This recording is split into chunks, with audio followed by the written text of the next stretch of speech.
नमस्कार, मैं हूं आपके साथ मोनिका गुप्ता और आप देख रहे हैं मेट्रो सिटी बुलेटिन की शुरुआत करेंगे खास खबरों के साथ। आखिरकार 4 राज्यों की 16 राज्यसभा सीटों पर हुई वोटिंग की मतगणना शनिवार तड़के तक पूरी हो गई। राज्यसभा चुनाव के नतीजे आने से हरियाणा में कांग्रेस को बड़ा झटका लगा है। ये पूरा मामला क्या है, इस रिपोर्ट के जरिए देखिए।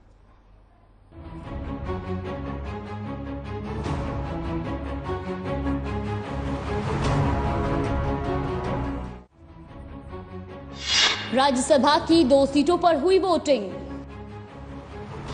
2 सीटों पर थे 3 उम्मीदवार। एक सीट पर बीजेपी के कृष्णलाल पंवार जीते। दूसरी सीट पर निर्दलीय कार्तिकेय शर्मा जीते। कांग्रेस के अजय माकन की हुई हार। राज्यसभा में 90 में से 89 वोट पड़े। एक वोट कैंसिल हुआ, 88 वोट बचे। 100 अंक के बराबर माना जाता है एक अंक। 8,800 का तीसरा हिस्सा होता है 2934 अंक। जीत के लिए चाहिए थे 2934 अंक। कृष्ण पंवार के 66 वोट बचे तो कार्तिकेय शर्मा को ट्रांसफर हुए। कार्तिकेय को 66 प्लस 2900 मिलाकर 2966 वोट मिले। कांग्रेस के अजय माकन को 2900 वोट मिले। हरियाणा में कांग्रेस के उम्मीदवार वरिष्ठ नेता अजय माकन को हार का सामना करना पड़ा, जबकि बीजेपी के कृष्णलाल पंवार तो वही निर्दलीय प्रत्याशी कार्तिकेय शर्मा ने जीत दर्ज की है। हरियाणा के मुख्यमंत्री मनोहर लाल ने बीजेपी के कृष्णलाल पंवार और कार्तिकेय शर्मा को जीत पर बधाई दी है। उन्होंने कहा कि उम्मीदवारों की सफलता लोकतंत्र की जीत है। सीएम ने आशा जताते हुए कहा कि ये दोनों हरियाणा के मुद्दों को राज्यसभा में बढ़ चढ़कर उठाएंगे। और इस चुनाव में सभी 90 की 90 संख्या का गणित तो आपको मालूम ही है। इसमें भारतीय जनता पार्टी के 40 विधायक हैं, 31 विधायक कांग्रेस पार्टी के हैं, 10 विधायक जेजेपी के हैं और इसके अतिरिक्त इंडिपेंडेंट्स हैं, 2 पार्टियों के एक एमएलए हैं। तो उसमें 2 राज्यसभा के सदस्य चुने जाने हैं, 3 ने नामांकन किया था। तो उसके लिए मैं ऐसे सब विधायकों का जिन्होंने भारतीय जनता पार्टी के कैंडिडेट श्री कृष्ण पंवार जी और हमारे इंडिपेंडेंट कैंडिडेट श्री कार्तिकेय शर्मा जी, इन दोनों को चुना है और सफलता दिलाई है, ऐसे सभी विधायकों को मैं हृदय से धन्यवाद देता हूं। और ये एक प्रकार की हरियाणा की जनता की जीत है, लोकतंत्र की जीत है। मैं आशा करता हूं कि दोनों हमारे नए राज्यसभा के सदस्य राज्यसभा में जाकर के हरियाणा के हितों की पूरी चिंता करेंगे और हरियाणा के बारे में जो भी विषय है केंद्र सरकार के नाते से वहाँ सदन में उठाने की बात करेंगे। हरियाणा की जनता का इसमें लाभ होगा।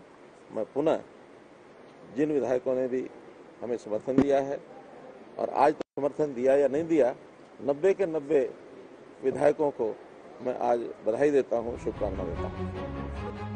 राज्यसभा चुनाव के नतीजे घोषित होने के बाद कांग्रेस विधायक बीबी बत्रा ने कहा कि कांग्रेस का एक वोट रद्द होने से बाजी पलटी है और सेकंड प्रेफरेंस के हिसाब से निर्दलीय उम्मीदवार कार्तिकेय शर्मा को चुनाव में जीत मिली है। बीजेपी के candidate Krishnalal Panwar first preference में जीते हैं और सेकंड प्रेफरेंस के अंदर कार्तिकेय शर्मा जीते। दोनों का मार्जिन बहुत बड़ी थिन मार्जिन है और कैलकुलेशन में थोड़ा सा पावर जो अलॉट होती है वोट की, उसमें सिर्फ 34 का फर्क है। सर, कांग्रेस के कोई वोट रिजेक्ट हुए हैं? एक वोट रिजेक्ट हुआ। किसका वोट रिजेक्ट हुआ? ऐसे थोड़ा पता लग सकता है। क्रॉस वोटिंग हुई है सर कांग्रेस को? क्रॉस वोटिंग वो थोड़ा सा काउंटिंग में कंफ्यूजन था एक्चुअली, और कोई बात नहीं उसके लिए। हाँ, नहीं, वो थोड़ी सी ना बैठते हैं ना तो कैलकुलेशन जब करते हैं ना उसमें थोड़ी सी मिस कैलकुलेशन, क्योंकि उसमें एक वोट इनवैलिड हुआ था वो एक्चुअली उसमें टोटल में काउंट हो गया कि 30%। इनवैलिड कांग्रेस तब 2900 पावर मिली उनको, 2900। और उसको 2934 पावर मिली है। और उनको हाँ, कार्तिक पवार के 2966 है। कांग्रेस नेता अजय माकन की हार के बाद कांग्रेस विधायक कुलदीप बिश्नोई ने कहा, मेरे पास सांप को कुचलने की भी क्षमता है, सांपों के डर से मैं जंगल नहीं छोड़ूंगा। दरअसल बिश्नोई ने अपनी ही पार्टी के खिलाफ क्रॉस वोटिंग की थी, जिससे माकन को हार का सामना करना पड़ा। राज्यसभा चुनाव में जीत के बाद बीजेपी उम्मीदवार कृष्णलाल पवार ने बयान देते हुए कहा कि मैं अंतरात्मा से वोट देने वालों का धन्यवाद करता हूं। देश का हर नागरिक चाहता है कि हमारा देश सुरक्षा की दृष्टि से, विकास की दृष्टि से आगे बढ़े, और सबकी निगाहें देश के प्रधानमंत्री नरेंद्र मोदी पर है। और राज्यसभा एक ऐसा है जिसमें कोई भी कानून पास करना है तो राज्यसभा में पास नहीं होगा तो नीचे लोग हमारा जो सदन है उसमें पास नहीं होगा। इसलिए जो कार्तिक शर्मा भी जीतते हैं, मैं उन सभी विधायकों का धन्यवाद करता हूं जिन्होंने अपनी अंतरात्मा से उनको वोट देकर जिताया। और मैं पार्टी के 40 जो मेरे बीजेपी के विधायक हैं और मुख्यमंत्री का और धनखड़ साहब का बहुत बहुत धन्यवाद करता हूं। कांग्रेस के जो वहां पर पोलिंग एजेंट बैठे थे उनको आंकड़े समझ नहीं आए। मेरे पास ही बैठा था जो व्यक्ति बाहर आया और टिक मार्क जो कर रहा था, वोट उनके 29 थे 30 पे कर रहा था, तो कांग्रेस पार्टी वो आंकड़े भी इनके संगठन के लोगों को नहीं आते। मैं तो अभी 10 दिन पहले राजनीति में आया हूँ और मैंने अपनी बात लोगों के सामने रखी, और उसको रखने का भी मुझे मौका ठीक से नहीं मिला क्योंकि उनमें से काफ़ी लोग तो बाहर थे। लेकिन जिन्होंने वोट दी और जिन्होंने वोट नहीं दी, मैं दोनों का धन्यवाद करना चाहता हूँ, क्योंकि ये मेरी एक शुरुआत है राजनीति में, और राजनीति से ज़्यादा मेरी लोगों की सेवा करने में मैं हरियाणा के लिए, हरियाणा के लोगों के लिए, प्रदेश के लिए, युवाओं के लिए अपने अनुभव से और अपने बड़े बुजुर्गों भाइयों के आशीर्वाद से काम करना चाहता हूँ, अच्छा काम करना चाहता हूँ। वैसे मैंने कहा माननीय मुख्यमंत्री जी का और सारी पॉलिटिकल पार्टीज का, दुष्यंत चौटाला जी का, जेजेपी का, सारे इंडिपेंडेंट कैंडिडेट्स का, भारतीय जनता पार्टी का, हर उस व्यक्ति का जिसने मेरे साथ खड़े होकर मेरे 10 दिन के अंदर मुझे अपनी बात लोगों तक पहुंचाने का मौका दिया और मुझे जीत। देखिए, मेरी प्राथमिकताएं एजुकेशन पे रहेंगी, जॉब्स एंड वोकेशनल ट्रेनिंग पे रहेगी, और स्पोर्ट्स। हरियाणा एक एरिया है जिसके ऊपर मैं 3-4 मुद्दों पे काम करना चाहता हूँ, जिसपे मेरा अपना अनुभव भी है और मैंने पिछले 15-20 साल में काफ़ी काम किया भी है इस एरिया में। और मैं हरियाणा की आवाज़ रखना चाहता हूँ राज्यसभा में। मुझे नहीं लगता कि हरियाणा की आवाज़ राज्यसभा में उस तरीके से रखी जाती है जिस तरह से रखी जाना चाहिए, और हक और हकूक़ की लड़ाई लड़नी चाहिए। हम लड़ेंगे। राज्यसभा चुनाव के फाइनल नतीजे आने से पहले अजय माकन को कांग्रेस नेताओं ने बधाई देनी भी शुरू कर दी थी। हरियाणा कांग्रेस के ट्विटर हैंडल से बाकायदा सत्यमेव जयते लिखकर ट्वीट भी कर दिया गया था। पार्टी विधायक भारत भूषण बत्रा ने अपने ट्विटर हैंडल पर उन्हें बधाई दी थी। आखिर में देर रात जब चुनाव के नतीजे आए तो उसमें अजय माकन चुनाव हार गए और निर्दलीय उम्मीदवार कार्तिक शर्मा को विजयी घोषित किया गया।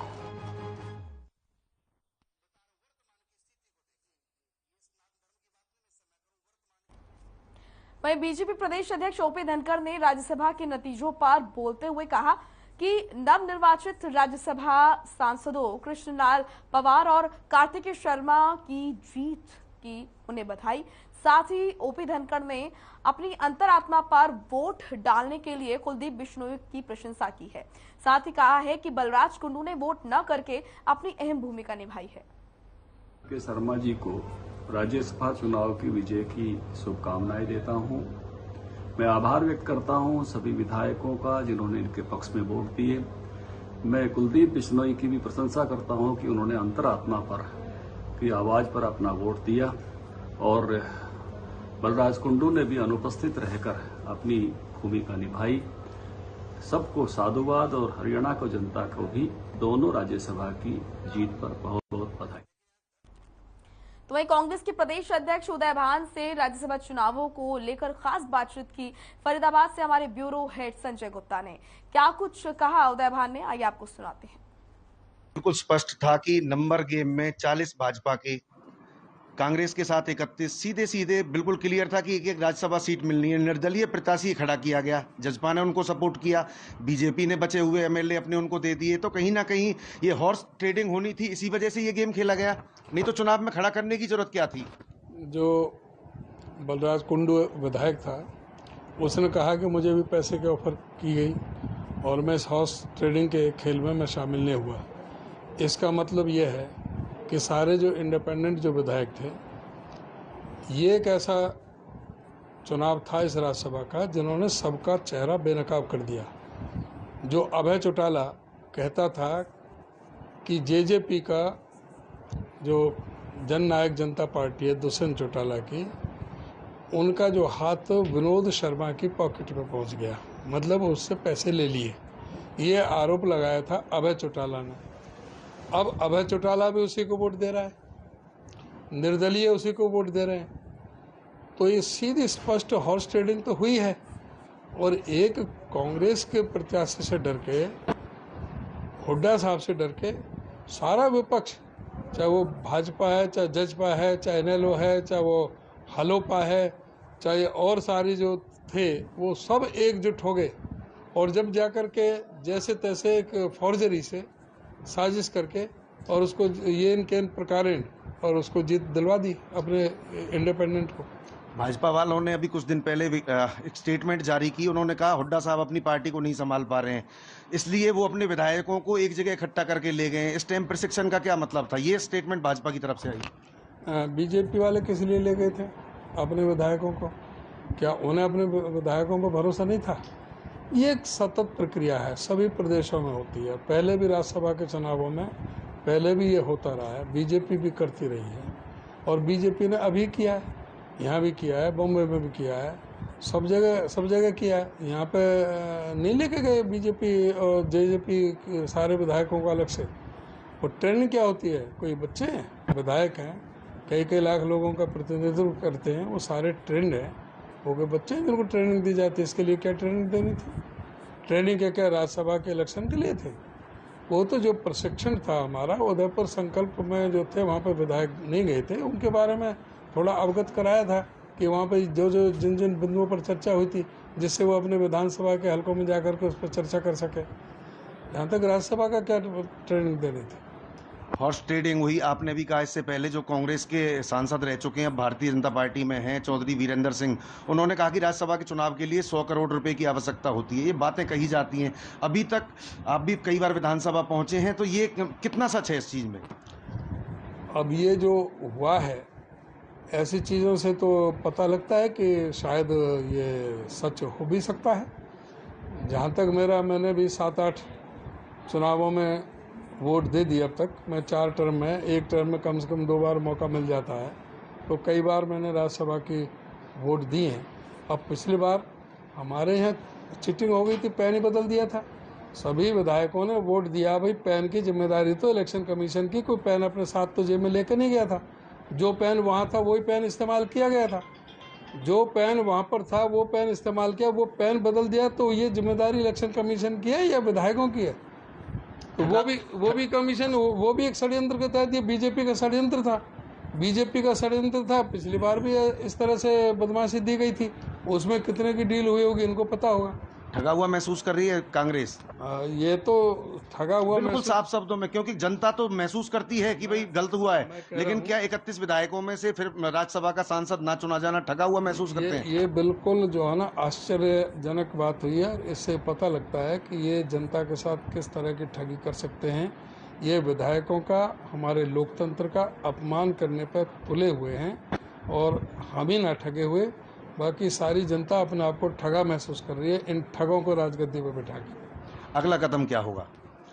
अगला कदम तो अब अभी हमारा परसों प्रदर्शन है, परसों जा रहे हैं चंडीगढ़, और ये तो सड़क पर और संसद में और विधानसभा में सब जगह लड़ाई लड़ेंगे, और 2024 के इलेक्शन में इनको मुंह की खानी पड़ेगी। ये देखिए, ये थे चौधरी उदयवान जो हरियाणा कांग्रेस के अध्यक्ष हैं। इनका साफ तौर पे कहना है कि हम ठगा हुआ महसूस कर रहे हैं, जनता भी ठगा हुआ महसूस कर रही है, लेकिन कहीं ना कहीं जो राज्यसभा के जो चुनाव में जिस तरीके से हॉर्स ट्रेडिंग की जो बात आई है, या हम बात करें कि जिस तरीके से ये वोटिंग में गड़बड़ झाला हुआ है और एक निर्दलीय प्रत्याशी की जीत हुई है, नंबर गेम कांग्रेस के साथ थे, बावजूद इसके राज्यसभा की सीट निर्दलीय के खाते में गई। अब संसद में सड़क पर और जनता के बीच लड़ाई होगी। संजय गुप्ता, हर खबर, होडल। चलिए रुक करेंगे इस वक्त की बड़ी खबर का। आपको बता दें कि हिसार से ये बड़ी खबर आ रही है, जहां पर सेक्टर 16 और 17 में आग का तांडव देखने को मिला है। इस वक्त की ये बड़ी और अहम जानकारी। 150 से ज्यादा झुग्गियों में लगी भयंकर आग। झुग्गियों में रखे कई छोटे सिलेंडर फटे। दमकल की 5 गाड़ियां आग बुझाने में जुटी हुई हैं। एक बच्चे की जलने से मौत भी हो गई। इस वक्त की ये बड़ी और अहम खबर हिसार से। सेक्टर 16 और 17 में आग का तांडव देखने को मिला। 150 से ज्यादा झुग्गियों में भयंकर आग लगी है। और ये तस्वीरें हम आपको दिखा देते हैं, एक्सक्लूसिव तस्वीरें ये आप देख रहे हैं। किस तरीके से कई ऐसे लोग जिनके अब सर पर छत नहीं रही, जो झुग्गियां हैं वो जलकर राख हो गई हैं। और आपको बता दें कि झुग्गियों में रखे जो सिलेंडर हैं वो लगातार फटते रहे, जिसकी वजह से जो आग है वो और विकराल रूप लेती रही। हालांकि आग बुझाने के प्रयास लगातार यहाँ पर किए गए। ये तस्वीरें आप देखिए, ये तस्वीरें गवाह है कि किस तरीके से कितनी भयंकर आग जनी हुई है। और गरीब लोगों का जो कि झुग्गियों में रहते थे, सब कुछ तबाह हो चुका है। ये तस्वीरें आप देखिए, इस आगजनी में कुछ भी नहीं बचा। ये एक्सक्लूसिव तस्वीरें हम आपको दिखा रहे हैं। हिसार के सेक्टर 16 और 17 की तस्वीरें आप देख रहे हैं, जहां पर आग का तांडव देखने को मिला है।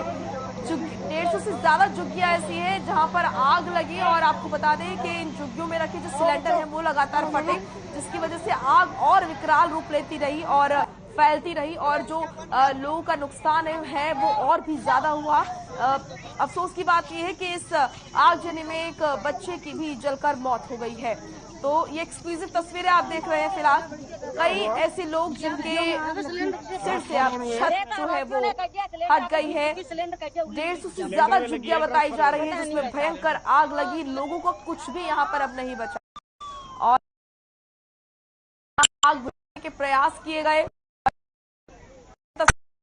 ये तस्वीर गवाह है कि ये किस तरीके से लोगों का कितना बड़ा नुकसान, कुछ भी इस आगजनी नहीं बचा है। लोगों की मेहनत का पैसा और तमाम जो सामान है गरीबों का वो जलकर राख हो गया। अनूप कुंडू हमारे सहयोगी चुके हैं ज्यादा जानकारी के साथ। अनूप, क्या कुछ जानकारी मिल पा रही है, किस तरीके से और किस वक्त है फिलहाल?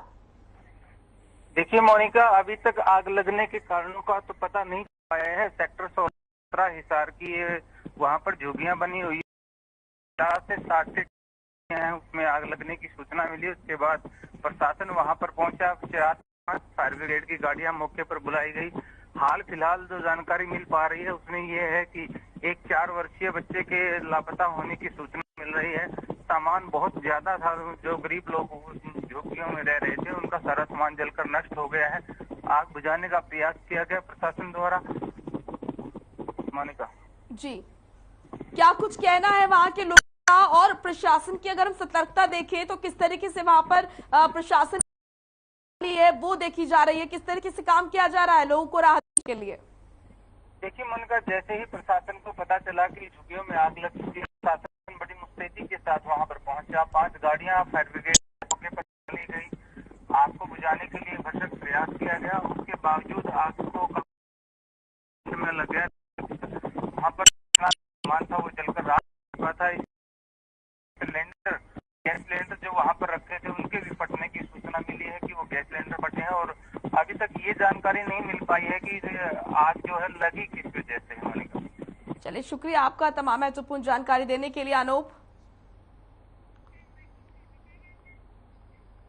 चलिए अब रुक करेंगे अगली खबर का। कांग्रेस नेता अजय माकन ने राज्यसभा चुनाव के नतीजे आने के बाद फर्स्ट प्रेफरेंस में निर्दलीय उम्मीदवार से आगे थे और इस बात की भी जांच कर रहे हैं जो एक वोट निर्दलीय उम्मीदवार को दिया गया था वो कैंसिल होना चाहिए। दुर्भाग्य से हमारा वोट कैंसिल कर दिया गया। उनका जो रिजेक्टेड वोट था उसको एक्सेप्ट कर लिया। इसकी हम जांच करवा रहे हैं। इसी के साथ उन्होंने कुलदीप बिश्नोई पर बोलते हुए कहा कि कुलदीप बिश्नोई ने चुनाव कांग्रेस की चिन्ह पर जीते हैं तो कांग्रेस को वोट करना चाहिए था।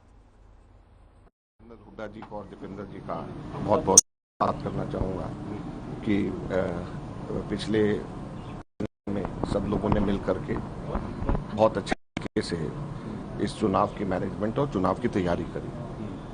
लिहाजा कल की गिनती है और इलेक्शन कमीशन ने जो रिजल्ट्स डिक्लेयर करे हैं, अगर हम उसको भी देखें तो हम फर्स्ट प्रेफरेंस के अंदर इंडिपेंडेंट कैंडिडेट से आगे, जो इलेक्शन कमीशन के रिजल्ट्स है उसके अंदर भी फर्स्ट प्रेफरेंस में हम उनसे आगे चीज को भी एग्जाम कर रहे हैं। हम लोगों ने ऑब्जेक्शन किया जो इंडिपेंडेंट कैंडिडेट को दिया गया वो कैंसिल होना चाहिए था, और दुर्भाग्य से हमारा वोट कैंसिल किया गया, उनका कैंसिल वोट उनका था उसको एक्सेप्ट कर लिया गया। तो सही वोट करके और उनका जो गलत रिजेक्टेड होना चाहिए था उसको एक्सेप्ट कर लिया। इसको हम लीगली एग्जामिन करा रहे हैं और इलेक्शन कमीशन के अभी के भी इसके बावजूद कि हम एक सही वोट रिजेक्ट कर दिया गया और एक गया, इसके बावजूद इसके हम उनसे आगे। तो एमएलएज ने और हरियाणा की जनता ने अपने एमएलएज के माध्यम से जो विश्वास कांग्रेस पार्टी के अंदर जताया है, और हुड्डा साहब सीएलपी के लीडर हैं, दीपेंद्र मैं इन सब ने भी विधायक हैं, उन सब का में आपका लाभ आजकल ट्रैफिक पुलिस भी उठाने लगी है। आपको बता दें कि थाने में तैनात सिपाही यशपाल ने गूगल पे का माध्यम इसको ये हर रोज सैकड़ों लोगों को जाम से निकालने में मदद करते हैं। इस कार्य के लिए सिपाही यशपाल पत्र देकर सम्मानित भी किया गया है। तो जाम को देखकर फोटो खींचते हैं, जाम वाली जगह पर तैनात पुलिसकर्मी को में जाकर पुलिसकर्मी जाम एरिया देते हैं।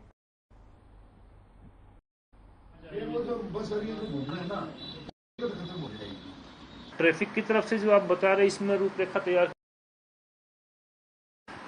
ड्रोन बीच में आए थे, जब तक इसका मैनुअली हमारी पुलिस इसमें तत्पर है। अभी किसी तरह का लंबा जाम इस पे कोई सुनने में नहीं आया। किसी और से यहाँ फरीदाबाद में इस तरह का लंबा जाम लगता मेहनत। खबर से जहां पर NH-44 हाईवे मच गया, जब एक गाड़ी अचानक जलती कार को देखकर आसपास के लोगों में मच गया। तो गनीमत ये थी कि घटना के समय गाड़ी शख्स सवार नहीं था। वहीं इस मामले की सूचना अंतर्राष्ट्रीय खिलाड़ी और कोच ने पुलिस को दी। घटनास्थल पहुंचकर फायर ब्रिगेड ने आग पर गाड़ी मालिक को ढूंढने का प्रयास कर रही है। चलिए फिलहाल इस बुलेटिन में आप खबर। नमस्कार।